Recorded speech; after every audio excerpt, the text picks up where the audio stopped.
how do you lower your carbon footprint?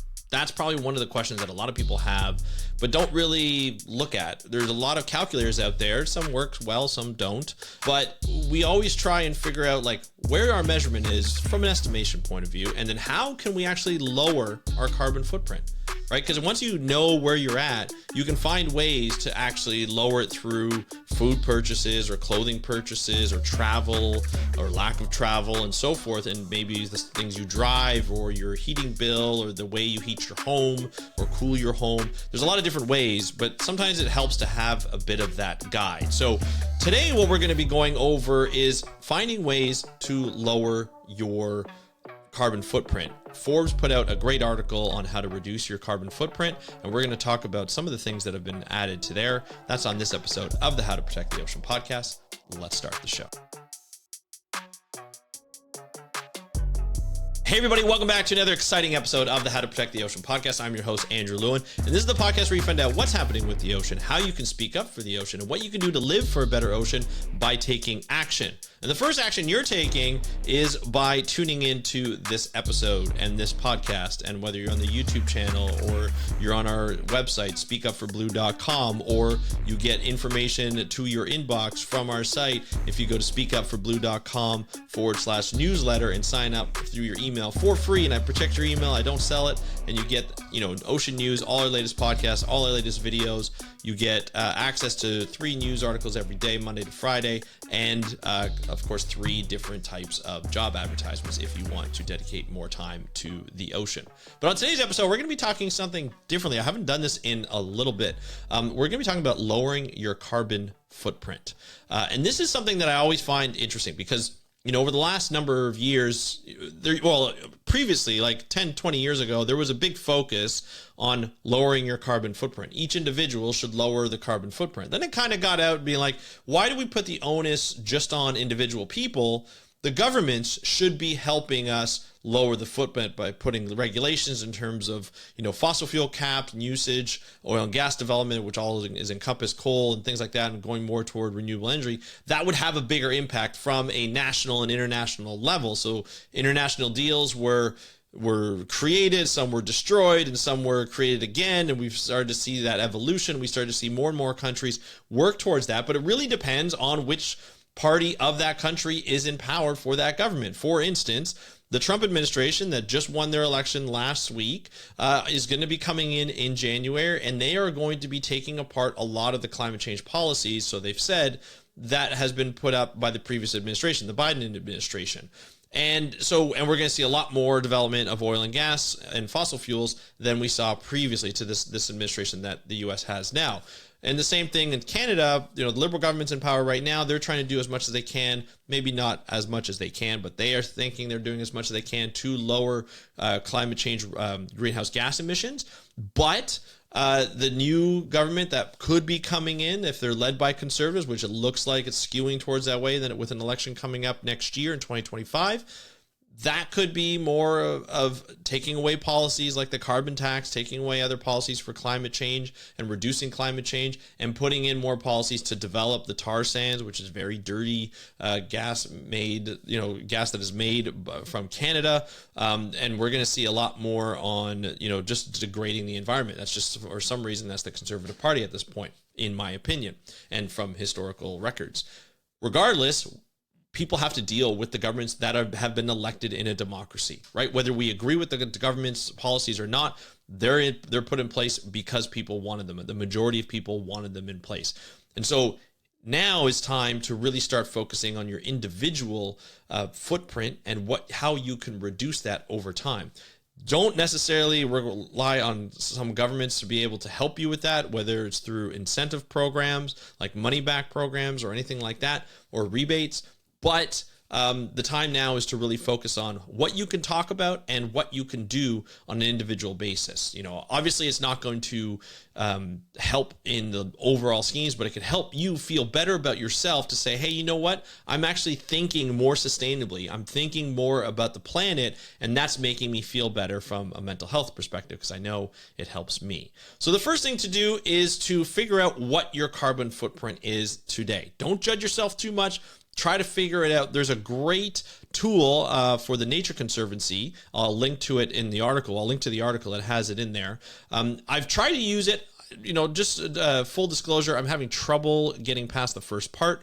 I don't know if it's just because I'm coming in from Canada and maybe it didn't like it. It looked like it liked my address, but it didn't really work through. So I'd love to hear if you have any trouble with it or you have success with it. Please let me know. Hit me up on Instagram at How to Protect the Ocean, or on YouTube, or comment below on the YouTube video for this episode, or comment in Spotify. But I'd love to hear what your results are, and were you surprised by it? But go through that process. It's a 1, 2, 3, 4, 5, 6, 7 step process. Even tells you how to take action and gives you their total footprint.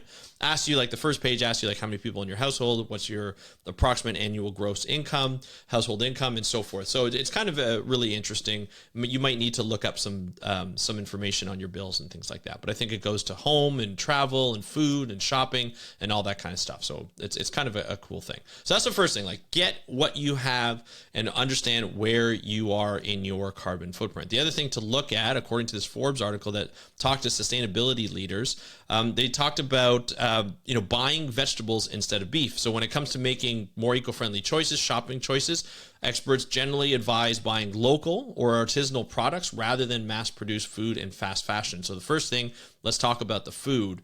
Local farm food is usually pretty good. You want to try and stay away from any imported food if you can. Try and stay away from any mass-produced, like beef or things like that. Try and go to local farmers to get the beef if you can.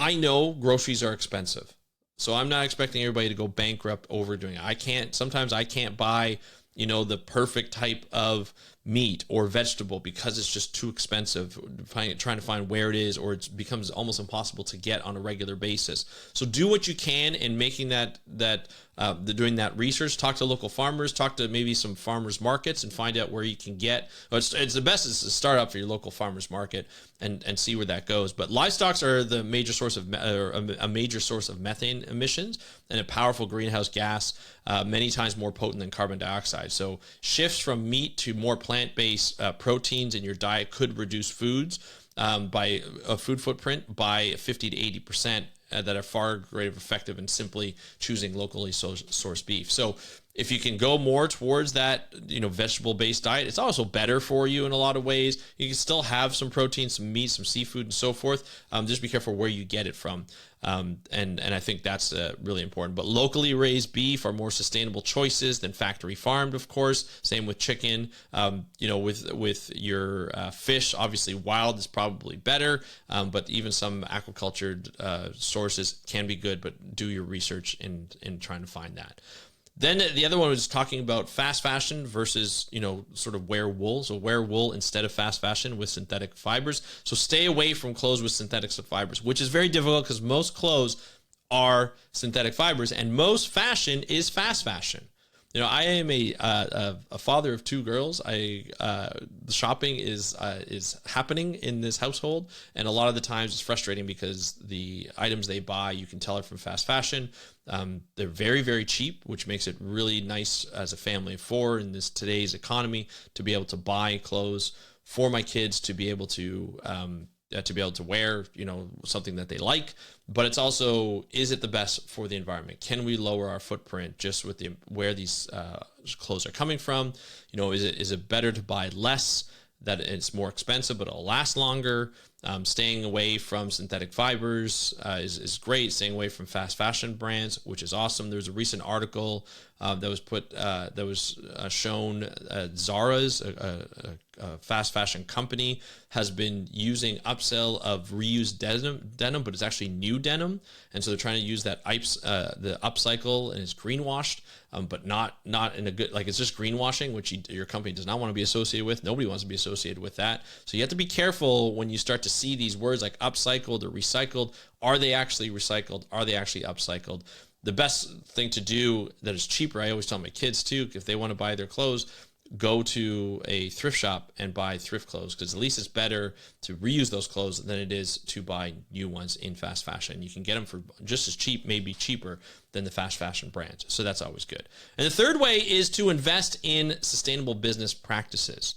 So in this one, it's actually really interesting. So the United Nations Sustainable Development Goals Compass offers a practical guide for entrepreneurs and executives who want to promote more environmentally friendly processes at work. So they can allow to be to distribute to committees, environmental committees at work, and those committees can actually put together the guides and say, hey, how can we adapt this to our business practices, and how can we become more sustainable at our workplace? It empowers your staff. If you own a business, it empowers your staff to be more conscious, to make them feel and do better and use more sustainable practices in their life. I mean, I know a lot of times people are working from home. Some people are working at work. So having these committees for both situations, if you're a hybrid workplace or you work completely remote or you work at work, to have these guides to be able to shell out to employees, if you're part of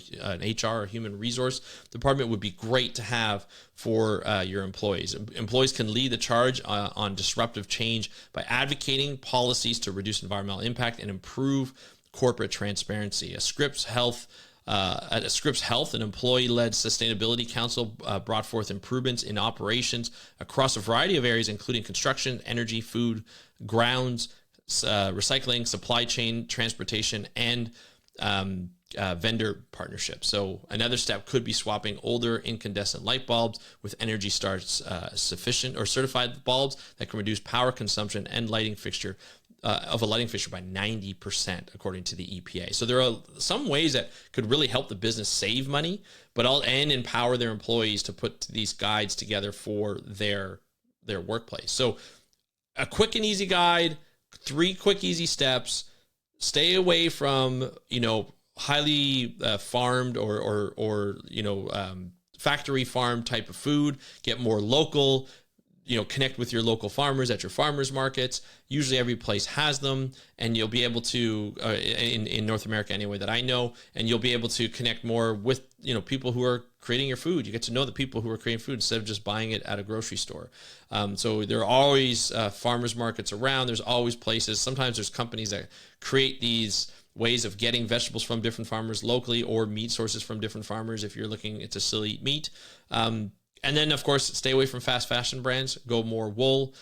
Try to stay away from highly processed and synthetic fibers. And then, of course, the last one is putting these energy and sustainability practices into your workplace so that you can empower your employees, as well as do some really great savings with your company. So that's always good for companies. You save on the bottom line. So and you're more sustainable after that. So it's always great. Stay away from greenwashing, of course, and do your best to lower your carbon footprint. And of course, always start off with a calculator that at least gives you an estimate of what you're doing. Start off. I'll put the link in the show notes. And you can check that out. But thank you again for listening. I'd love to hear, if you go through this calculator, what your level's at, how much do you think you can lower it by, or if you've lowered it in the past and followed a similar process. I'd love to hear from you. Just put a comment on the YouTube channel or Spotify, or send me a DM on Instagram at How to Protect the Ocean.